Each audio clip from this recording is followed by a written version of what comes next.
मैं बात करूंगी। मुझे ज्वाइन करें मुस्लिम लीग नून के सीनियर रहनुमा हैं तर्जुमान मरियम नवाज शरीफ मोहम्मद ज़ुबैर साहब। अस्सलाम वालेकुम, बहुत बहुत शुक्रिया ज़ुबैर साहब आपका। ज़ुबैर साहब, शहबाज शरीफ साहब ने तो बिल्कुल लाताल्लुकी कर दी जो नारे लगे फैसलाबाद के जलसे में। कुछ पता चला पार्टी को कि कौन लोग थे, किसने नारे लगवाए, जिससे साख मुतासिर हो रही है आप लोगों की पार्टी की एक बार फिर से?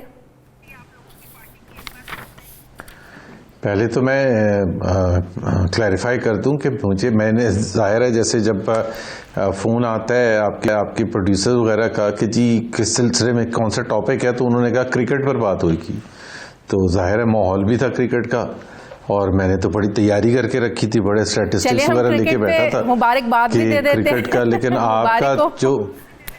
आपका जो बयानिया है, ओपनिंग है, उसमें तो क्रिकेट का कहीं ऐसे लग रहा है कि क्रिकेट मैच ही नहीं हुआ पाकिस्तान और इंडिया में। वो मेरा अलग टॉपिक है जनाब, आपको पता है मेरा प्रोग्राम सेगमेंट्स में होता है, तो मैंने एक स्पेशल सेगमेंट रखा हुआ है क्रिकेट का। नहीं तो आपका अलग टॉपिक पता नहीं किसके साथ है। हम भी क्रिकेट समझते हैं और कमेंट कर सकते हैं, आम एक शख्स से भी बात करनी चाहिए आपको क्रिकेट के हवाले से। चले ठीक है, जो भी है। मैं तो पहले तो वो क्लैरिफाई कर रहा था। दूसरी बात यह है कि जहां तक मुझे पता है, मैं तो फैसलाबाद में था नहीं, इदारों के खिलाफ नहीं लगे। देखिए ना, जब आप कहते हैं ना इदारे, तो उसमें एक चीज़ की, इसमें ना शहबाज शरीफ की बात कर रहा हूँ मैं, ना मरियम नवाज की बात कर रहा हूँ मैं, एक स्पेसिफिक बात कर रहा हूँ जो बड़ी इम्पोर्टेंट है कि एक बड़ा इम्पोर्टेंट होता है कि इदारे को और इंडिविजुअल को सेपरेट करना।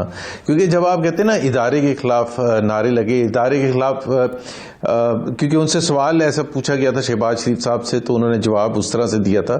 बट इदारे, अगर आप मरियम नवाज की भी स्पीच सुनेंगी, मुझे तो नहीं पता वो नारे कोई लगे थे या नहीं लगे थे, ये जब शहबाज शरीफ साहब से सवाल पूछा गया तो उस हवाले से तो वो नारे बिल्कुल लगे थे। लेकिन यही मैं पूछ रही हूँ कि क्या कोई आपकी पार्टी के खिलाफ साजिश है कि कोई जलसे में ऐसे लोगों को किसी की तरफ से भेजा गया हो आपकी पार्टी को नुकसान पहुंचाने के लिए, जो तरदीद करना पड़ी शहबाज शरीफ को? नहीं, अच्छा, मैं वो क्लैरिफाई कर रहा था। पहले तो नारे इदारे के खिलाफ नहीं लगे थे। पता नहीं आपको अगर ऐसा आपने सुना है कि इदारे के खिलाफ लगे थे, तो that is a separate reason. I won't challenge you, but I know कि इदारे के खिलाफ नहीं लगे थे, इंडिविजुअल के खिलाफ लगे थे, which is a completely different matter.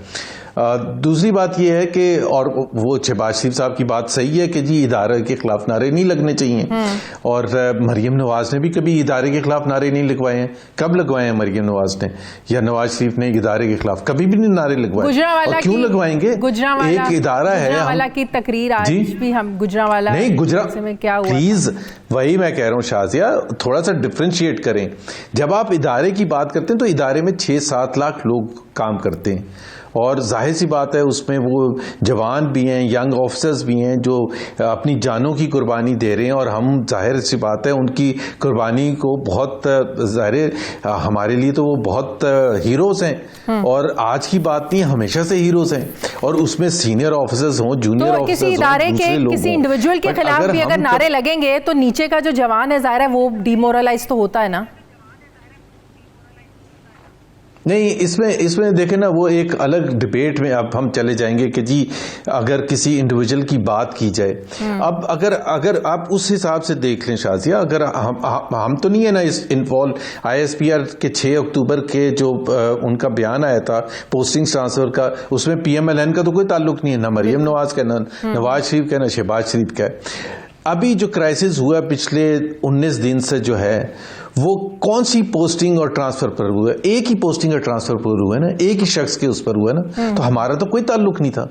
आपने पूरी कौम ने सबके सामने देख लिया ना, वो क्यों रुका? तो वो जब आप हमें ऐसा टीवी पर बैठ के सवाल पूछते हैं एज इफ कि ये हम कोई किसी कोर कमांडर बहावलपुर की बात कर रहे हैं या हम डिवीजन कमांडर किसी की बात कर रहे हैं, हम सिर्फ ये कहते हैं, और इसमें किसी की तनकीद की बात नहीं है। जब आप कहते हैं आइन की हुक्मरानी, तो आइन की हुक्मरानी में बड़ा क्लियर कट है। अभी गवर्नर स्टेट बैंक ने एक बयान दिया लंदन में बैठ के, तो वो गवर्नर का था ही नहीं उनके, उसमें आता ही नहीं है। Governor state bank is not part of the prime ministers economic team.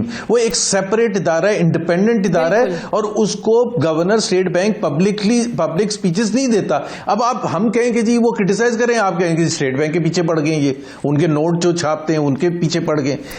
Please इसको डिबेट को उसी हद तक रखा करें जिस हद तक होना चाहिए। पीडीएम का मोटिव क्या है? पीडीएम लॉन्ग मार्च करना चाहती है, पीडीएम इस हुकूमत को घर भेजना चाहती है। पाकिस्तान पीपल्स पार्टी, जुबैर साहब ये कह रही है कि आप तहरीके अदम एतमाद लेकर आएँ, विफाक में भी लेकर आएँ, पंजाब में भी लेकर आएँ, लेकिन हमें पता है मरियम नवाज साहिबा कह चुकी हैं कि हम इन्हें सियासी शहीद नहीं बनने देंगे, ये लोग अपने भार से गिरेंगे। तो क्या पीपल्स अब पीडीएम ने जो मूवमेंट चलानी है, मकसद क्या है आप लोगों का? लोगों को सिर्फ मोबिलाइज करना, सड़कों पर लेकर आना? पता नहीं लोग सड़कों पर निकलते भी हैं, नहीं निकलते। अब आप निकले ना तो और भी लोग निकलेंगे। जब आप को फर्क नहीं पड़ा महंगाई का, तो जाहिर है लोग तो आपको ऐसा मॉडल देखते हैं कि जी ये महंगाई है ही नहीं, इनको तो आप आराम से बैठी हुई हैं, ये घर में बैठी हुई हैं। तो जाहिर है एक एहतजाज का एक तरीका होता है, पूरे यूरोप में होता है, हर जगह होता है, मिलियन मार्चेस भी होती हैं जब मईशत हिट करती है आम लोगों को। दूसरी बात यह है कि there is a difference between in house change और हुकूमत के गिरने का। बिल्कुल।